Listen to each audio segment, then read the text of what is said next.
नमस्कार, स्वागत है आपका सत्य सत्य चैनल में। आज हम सुनने और जाप करने जा रहे हैं कल्याणकारी और शुभ फल देने वाला मंत्र मंगलम भगवान विष्णु। यह मंत्र जीवन में शांति, समृद्धि और सौभाग्य का आवाहन करता है। इसके जाप से दुख, दरिद्रता और रोग दूर होते हैं। घर परिवार में सौभाग्य का वास होता है।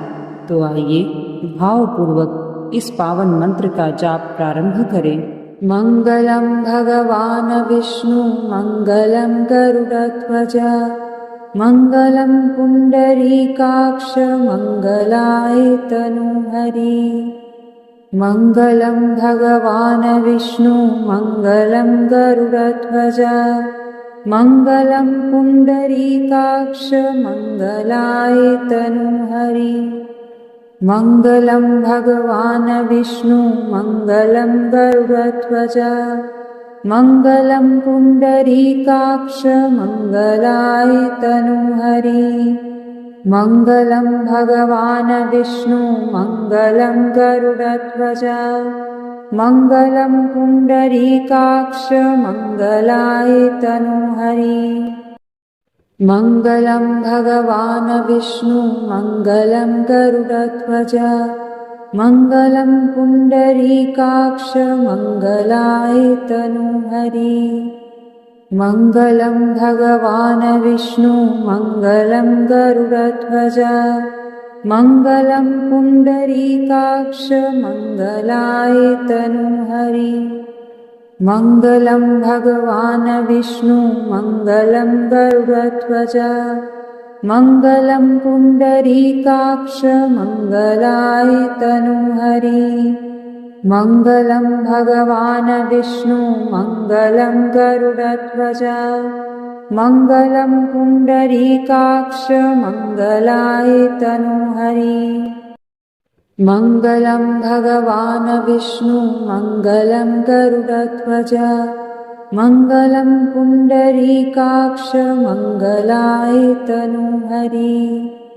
मंगलम भगवान विष्णु मंगलम गरुड़ध्वज मंगलम पुंडरीकाक्ष मंगलाय तनूहरि। मंगलम भगवान विष्णु मंगलम गरुड़ध्वज मंगलम पुंडरीकाक्ष मंगलाय तनूहरि।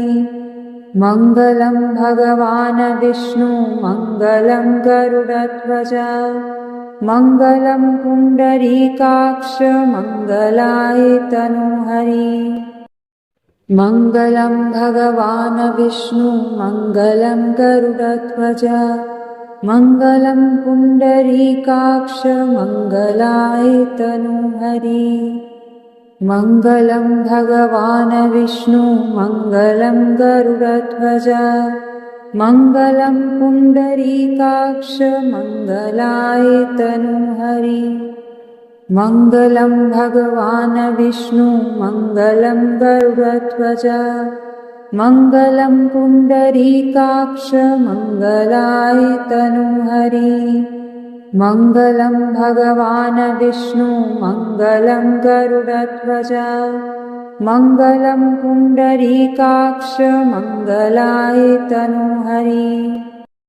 मंगलम भगवान विष्णु मंगलम गरुड़ध्वज मंगलम पुंडरीकाक्ष मंगलाय तनूहरि। मंगलम भगवान विष्णु मंगलम गरुड़ध्वज मंगलम पुंडरीकाक्ष मंगलाय तनूहरि। मंगलम भगवान विष्णु मंगलम गरुड़ध्वज मंगलम पुंडरीकाक्ष मंगलाय तनूहरि। मंगलम भगवान विष्णु मंगलम गरुड़ध्वज मंगलम पुंडरीकाक्ष मंगलाय तनूहरि।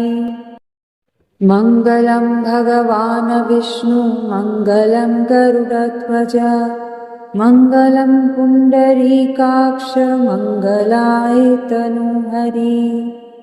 मङ्गलं भगवान् विष्णु मङ्गलं गरुडध्वज मङ्गलं पुण्डरीकाक्ष मङ्गलाय तनूहरि मङ्गलं भगवान् विष्णु मङ्गलं गरुडध्वज मङ्गलं पुण्डरीकाक्ष मङ्गलाय तनूहरि मङ्गलं भगवान् विष्णु मङ्गलं गरुडध्वज मङ्गलं पुण्डरीकाक्ष मङ्गलाय तनूहरि मङ्गलं भगवान् विष्णु मङ्गलं गरुडध्वज मङ्गलं पुण्डरीकाक्ष मङ्गलाय तनूहरि मङ्गलं भगवान् विष्णु मङ्गलं गरुडध्वज मङ्गलं पुण्डरीकाक्ष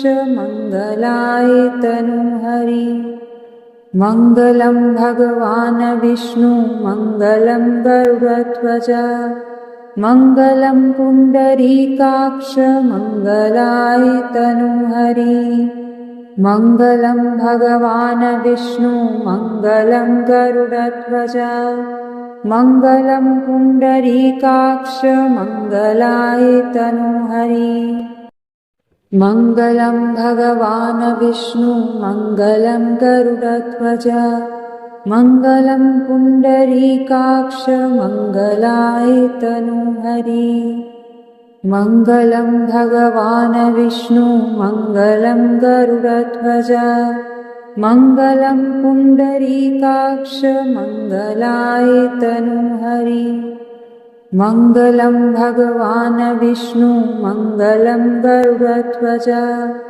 मङ्गलं पुण्डरीकाक्ष मङ्गलाय तनूहरि मङ्गलं भगवान् विष्णु मङ्गलं गरुडध्वज मङ्गलं पुण्डरीकाक्ष मङ्गलाय तनूहरि मङ्गलं भगवान् विष्णु मङ्गलं गरुडध्वज मङ्गलं पुण्डरीकाक्ष मङ्गलाय तनूहरि मङ्गलं भगवान् विष्णु मङ्गलं गरुडध्वज मङ्गलं पुण्डरीकाक्ष मङ्गलाय तनूहरि मङ्गलं भगवान् विष्णु मङ्गलं गरुडध्वज मङ्गलं पुण्डरीकाक्ष मङ्गलाय तनूहरि मङ्गलं भगवान् विष्णु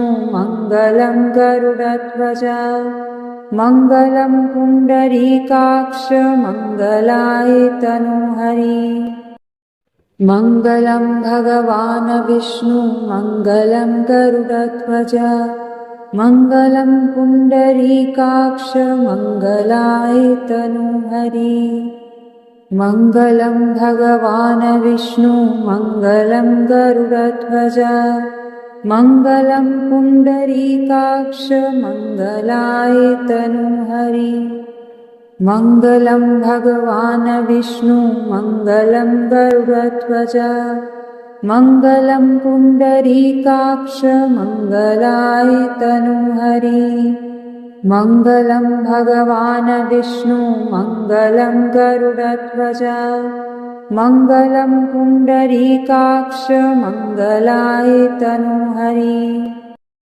मङ्गलं भगवान् विष्णु मङ्गलं गरुडध्वज मङ्गलं पुण्डरीकाक्ष मङ्गलाय तनूहरि मङ्गलं भगवान् विष्णु मङ्गलं गरुडध्वज मङ्गलं पुण्डरीकाक्ष मङ्गलाय तनूहरि मङ्गलं भगवान् विष्णु मङ्गलं गरुडध्वज मङ्गलं पुण्डरीकाक्ष मङ्गलाय तनूहरि मङ्गलं भगवान् विष्णु मङ्गलं गरुडध्वज मङ्गलं पुण्डरीकाक्ष मङ्गलाय तनूहरि मङ्गलं भगवान् विष्णु मङ्गलं गरुडध्वज मङ्गलं पुण्डरीकाक्ष मङ्गलाय तनूहरि मङ्गलं भगवान् विष्णु मङ्गलं गरुडध्वज मङ्गलं पुण्डरीकाक्ष मङ्गलाय तनूहरि मङ्गलं भगवान् विष्णु मङ्गलं गरुडध्वज मङ्गलं पुण्डरीकाक्ष मङ्गलाय तनूहरि मङ्गलं भगवान् विष्णु मङ्गलं गरुडध्वज मङ्गलं पुण्डरीकाक्ष मङ्गलाय तनूहरि मङ्गलं भगवान् विष्णु मङ्गलं गरुडध्वज मङ्गलं पुण्डरीकाक्ष मङ्गलाय तनूहरि मङ्गलं भगवान् विष्णु मङ्गलं गरुडध्वज मङ्गलं पुण्डरीकाक्ष मङ्गलाय तनूहरि मङ्गलं भगवान् विष्णु मङ्गलं गरुडध्वज मङ्गलं पुण्डरीकाक्ष मङ्गलाय तनूहरि मङ्गलं भगवान् विष्णु मङ्गलं गरुडध्वज मङ्गलं पुण्डरीकाक्ष मङ्गलाय तनूहरि मङ्गलं भगवान् विष्णु मङ्गलं गरुडध्वज मङ्गलं पुण्डरीकाक्ष मङ्गलाय तनूहरि मङ्गलं भगवान् विष्णु मङ्गलं गरुडध्वज मङ्गलं पुण्डरीकाक्ष मङ्गलाय तनूहरि मङ्गलं भगवान् विष्णु मङ्गलं गरुडध्वज मङ्गलं पुण्डरीकाक्ष मङ्गलाय तनूहरि मङ्गलं भगवान् विष्णु मङ्गलं गरुडध्वज मङ्गलं पुण्डरीकाक्ष मङ्गलाय तनूहरि मङ्गलं भगवान् विष्णु मङ्गलं गरुडध्वज मङ्गलं पुण्डरीकाक्ष मङ्गलाय तनूहरि मङ्गलं भगवान् विष्णु मङ्गलं गरुडध्वज मङ्गलं पुण्डरीकाक्ष मङ्गलाय तनूहरि मङ्गलं भगवान् विष्णु मङ्गलं गरुडध्वज मङ्गलं पुण्डरीकाक्ष मङ्गलाय तनूहरि मङ्गलं भगवान् विष्णु मङ्गलं गरुडध्वज मङ्गलं पुण्डरीकाक्ष मङ्गलाय तनूहरि मङ्गलं भगवान् विष्णु मङ्गलं गरुडध्वज मङ्गलं पुण्डरीकाक्ष मङ्गलाय तनूहरि मङ्गलं भगवान् विष्णु मङ्गलं गरुडध्वज मङ्गलं पुण्डरीकाक्ष मङ्गलाय तनूहरि मङ्गलं भगवान् विष्णु मङ्गलं गरुडध्वज मङ्गलं पुण्डरीकाक्ष मङ्गलाय तनूहरि मङ्गलं भगवान् विष्णु मङ्गलं गरुडध्वज मङ्गलं पुण्डरीकाक्ष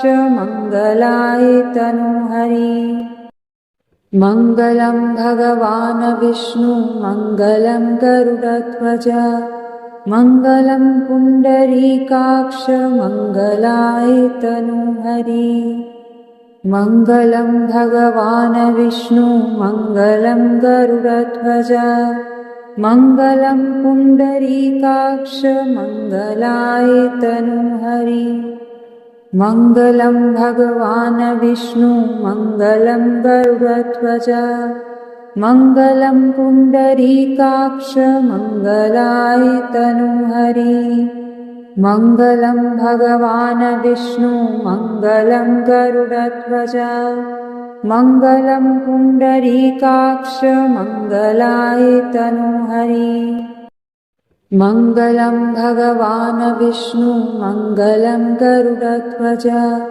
मङ्गलं पुण्डरीकाक्ष मङ्गलाय तनूहरि मङ्गलं भगवान् विष्णु मङ्गलं गरुडध्वज मङ्गलं पुण्डरीकाक्ष मङ्गलाय तनूहरि मङ्गलं भगवान् विष्णु मङ्गलं गरुडध्वज मङ्गलं पुण्डरीकाक्ष मङ्गलाय तनूहरि मङ्गलं भगवान् विष्णु मङ्गलं गरुडध्वज मङ्गलं पुण्डरीकाक्ष मङ्गलाय तनूहरि मङ्गलं भगवान् विष्णु मङ्गलं गरुडध्वज मङ्गलं पुण्डरीकाक्ष मङ्गलाय तनूहरि मङ्गलं भगवान् विष्णु मङ्गलं गरुडध्वज मङ्गलं पुण्डरीकाक्ष मङ्गलाय तनूहरि मङ्गलं भगवान् विष्णु मङ्गलं गरुडध्वज मङ्गलं पुण्डरीकाक्ष मङ्गलाय तनूहरि मङ्गलं भगवान् विष्णु मङ्गलं गरुडध्वज मङ्गलं पुण्डरीकाक्ष मङ्गलाय तनूहरि मङ्गलं भगवान् विष्णु मङ्गलं गरुडध्वज मङ्गलं पुण्डरीकाक्ष मङ्गलाय तनूहरि मङ्गलं भगवान् विष्णु मङ्गलं गरुडध्वज मङ्गलं पुण्डरीकाक्ष मङ्गलाय तनूहरि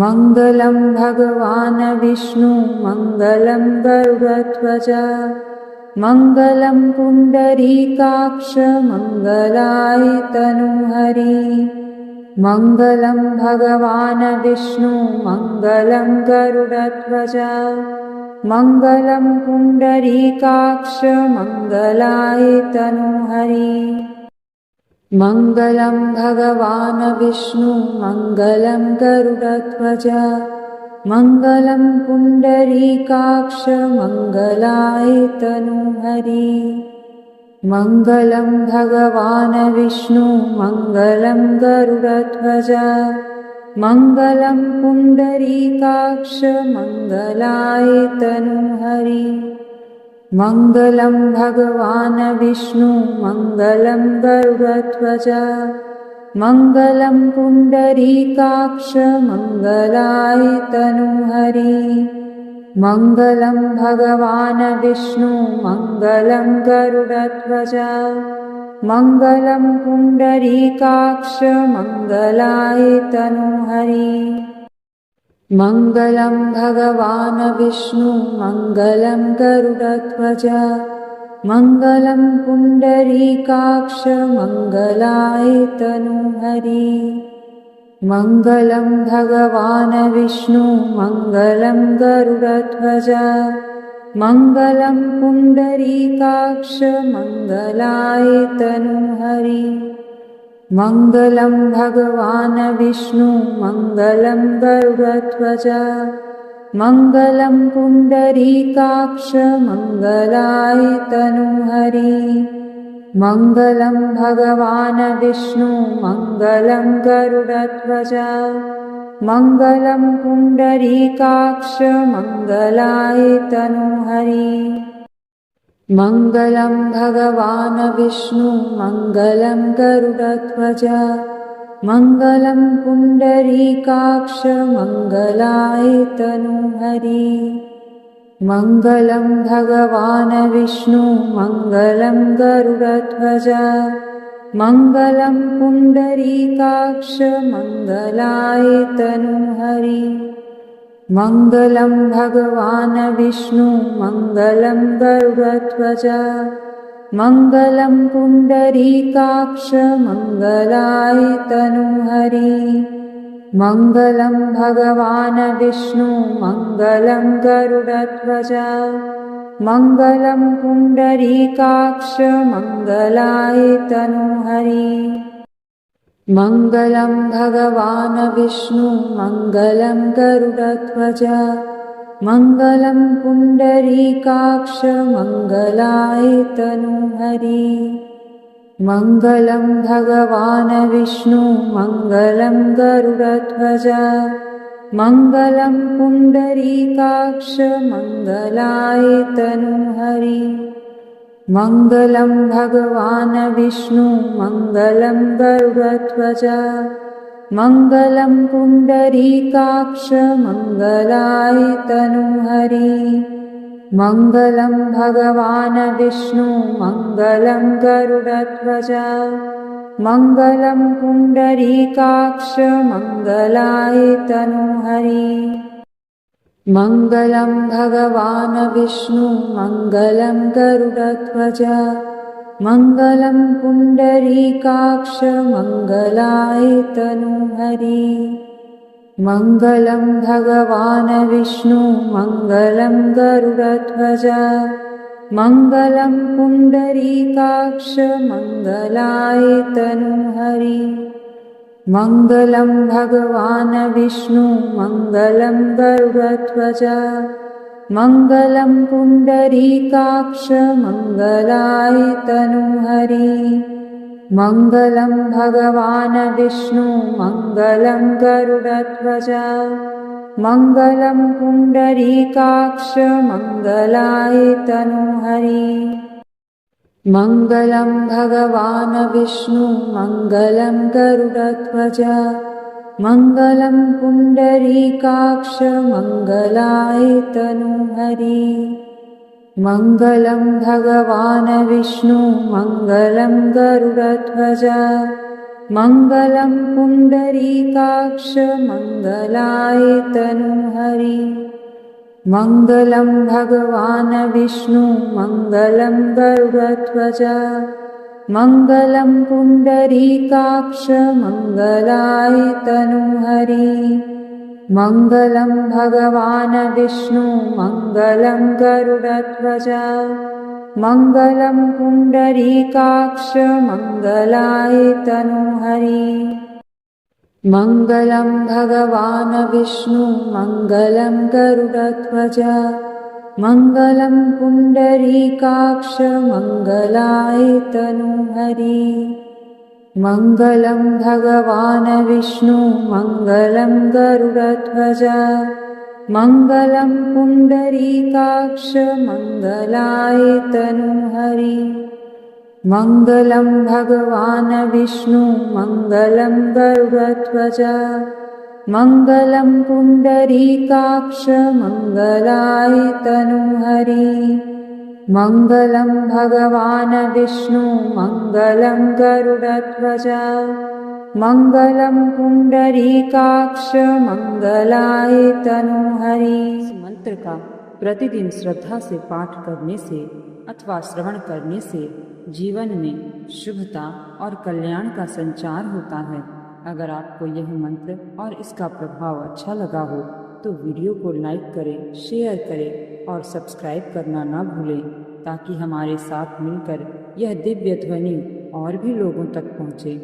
जय श्री हरि।